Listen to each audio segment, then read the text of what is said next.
Hello, guys. This is James Anderson, the defensive architect. And today we're going to do commentary on the Vikings and Panthers game, the defensive commentary. And here we go.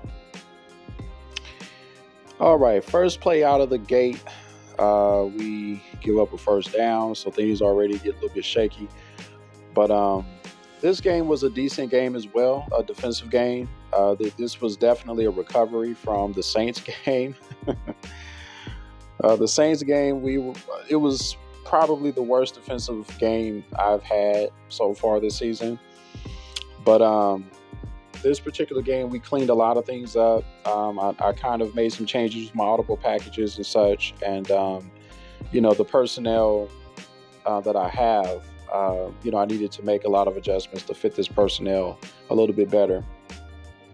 A lot of it had to do with the last game that I lost against the Saints, the worst game, had a lot to do with my play calling more so than it had to do with what was going on. Play calling just wasn't really that good that game, and I did a horrible job at setting my guys up for success, except for the few moments and the few times I was able to create turnovers by setting up my two best corners to make plays. One of the picks that I did get was a pick six, so that was beautiful. But nonetheless, we gave up 38 points in that game, and that's not gonna fly. Very good coverage sack there, very good sack.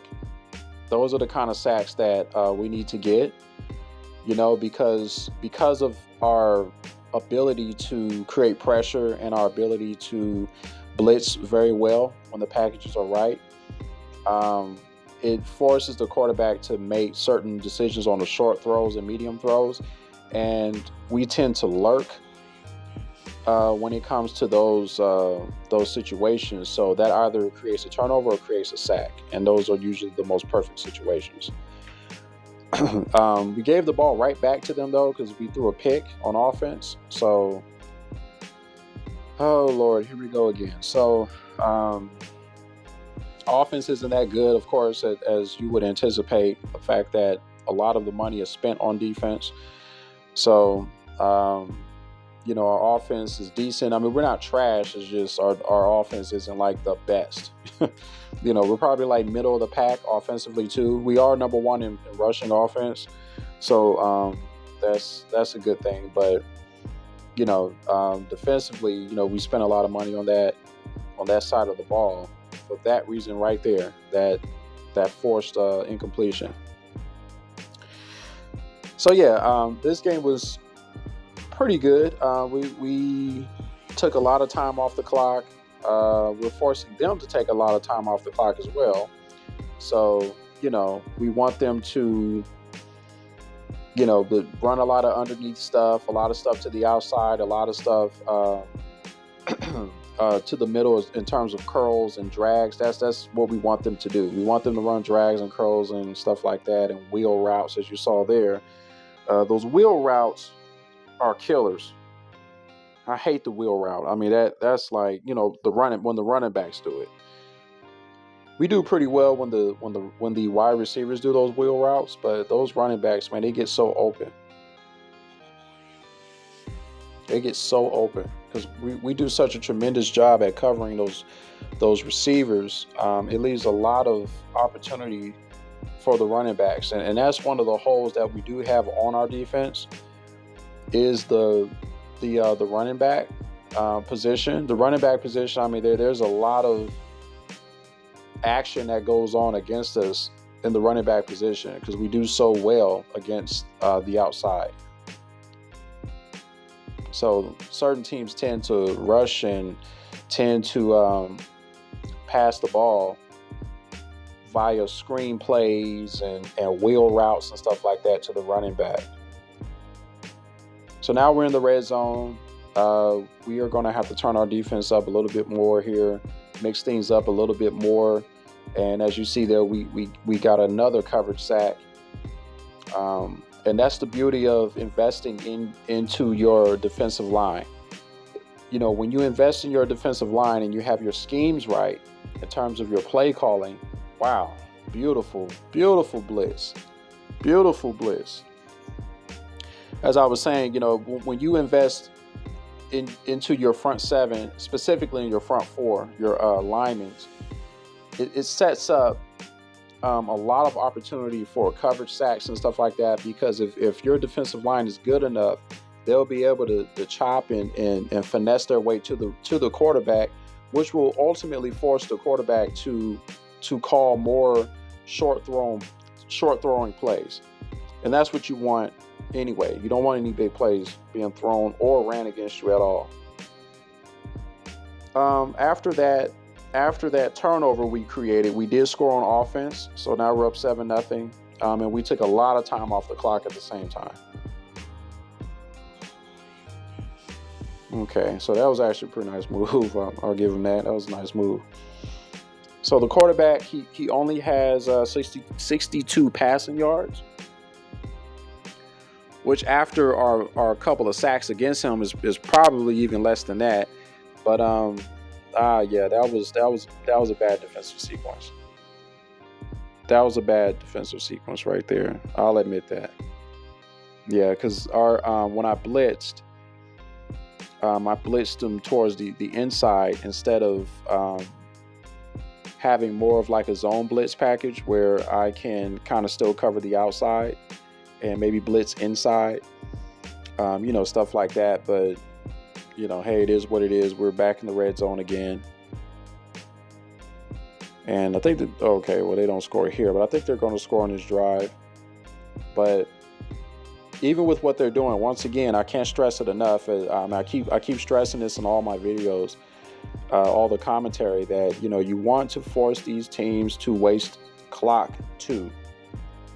Yeah, they scored there, but they had to waste about 4.5 minutes or so, almost 5 minutes of play time in order to score that. So everything isn't always about trying to get 100 fumbles and trying to get 50 interceptions a game.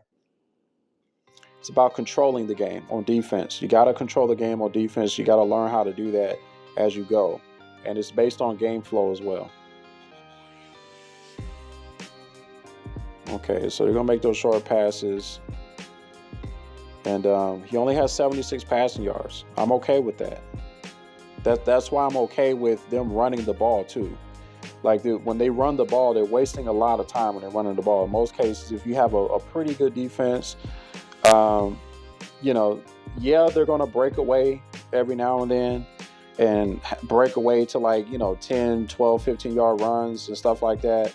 But when you stuff them, though, and you start to turn up your defense and stop the pass play like this, kind of give them minimal lanes and minimal opportunities in the gaps, then they're going to revert back to those short passing plays and yada yada.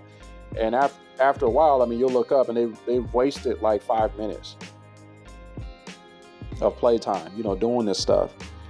And then you're controlling the clock at the same time on offense, so it's about game management and really just making sure that you are controlling every facet of the game. And defensively, you have to control what you want them to do, right? So you could give up those plays like that underneath pass play. You want to give that up because your defense is going to be fast enough to converge on the ball. And they're going to go for it. That was a third down stop, and they're going for it. We'll have to see if we can stop them here because this is like a pretty short yardage area. Now, I will say this. When in these situations, you should just play the pass. I'm dead serious. Just play the pass because in many cases, they're not going to run. Booyah. You see that right there? Should have been a pick, but this is why I play the pass instead of the run on short yardage, fourth down situations. Because in many cases, they're going to throw the ball. No matter how much success they have running the ball, they're going to pass the ball. So here, the last few seconds here, they're going to try to run their 2-minute offense here. I think they're going to run one more play and then try their Hail Mary. I think I'm going to call a timeout here. Yeah. Calling time out there because I'm trying to see what they're trying to do. And if it looks like a Hail Mary or like something like that, then I'll switch things up. But if it's the same kind of look that they have, then more than likely it's not a Hail Mary play. So they're just running a regular play. But you don't want to give up anything over the top. Okay, never give up anything over the top. That was kind of a medium style play. Not sure what their end game here is, especially with one timeout. Well, they're trying to get in field goal range. Of course, they got one timeout left. But see, that's all you should be giving up, and that's all I want to give up. It's just those underneath plays, those underneath drags, underneath curls, underneath running back curl plays. Nothing crazy. So they're trying to work up the nerve to kick a field goal from way back here, and of course it's no good. So in the second half, our offense was textbook in the opening of the second half. I mean, one thing, we held the ball for like 9 minutes and scored a touchdown. Textbook. So now our defense has opportunity to make plays and do what we do best, which is get turnovers. So we're going to try to get some turnovers here. Now they're still running the ball because they're having success against us. Their running back has 95 rushing yards now. They're having some success, but the success just means that they're racking up yards. They're not really scoring. As you can see, the score is 14-7, right, in the third quarter. Now, he almost broke away for a big run there. If my linebacker, that last line of defense wasn't there, he would have broke away. But, these are the kind of stuff that I'm willing to accept. I know what I'm giving up. I know what I'm taking away. And you have to be okay with that. In order for you to be a true architect of your defense, you're going to have to know what you're giving up and have to know what you're taking away. Okay, because you can't cover everything. You really can't. That's just not how it works when you're playing defense. It's just not how it works. If you're playing pass heavy, you're going to give up a lot of run yardage. If you play run heavy, you're going to give up big plays over the top. Right? So you're going to have to know what you're giving up and know what you're taking away and what your strong points are and know what your game plan is. Right now, these guys have wasted about 4 minutes just dinking and dunking, running the ball, doing this stuff. I'm okay with this. And see, there's a run stop there. There's a distinct run stop there, and that's where things get real funny for the other team, because now they have a decision to make. And right now, we're going to run our cover 3, and there's a quick play there. And a quick stop. Very good stop. Very good stop. Very good stop. I wouldn't be surprised if they go for it here, but okay, they're going to kick a field goal. But that's what you want, guys. You see that right there? They wasted like 5.5 minutes. They wasted like 5.5 minutes for a field goal. And you're still winning. This is what you want. And you see here, when we got the ball back, we took off another... I think there was another like 8.5 minute drive that we had, and we scored again. So now we're up 21-10. We're up 21-10. Oh, beautiful defense. That was a nice hit. We jarred the ball loose, and that was an incomplete pass. And we only allowed 120 yards passing. Beautiful defense. I mean, we're playing really, really good defense. Very good D.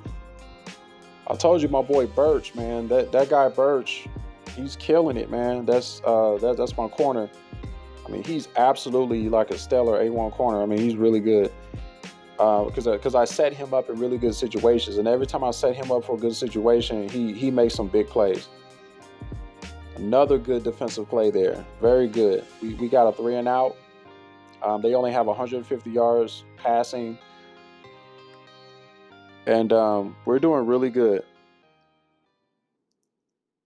We didn't do anything on offense. All we did was punt the ball back to him. So, I think we had a 3 and out on that play. Ooh, that should have been a pick. But I think he got all tangled up with the receiver. Oh, that was a fourth down play. I'm sorry. Yeah, that play that you just saw was a fourth down play. I didn't even look up at the scoreboard, but that was a beautiful defensive sequence on that fourth down. I think we lead the league in fourth down defense too. So we're just a really solid defensive team. We'll be the best defensive team, not yet. It usually takes me about 2 or 3 seasons to be like number one in everything because, you know, my defense would have gotten so comfortable in my system to the point where, you know, we're just killing it at every statistical category.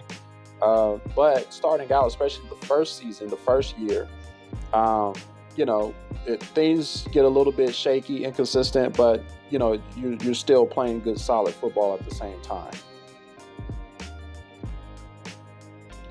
So, yeah, here we go with this cheese now.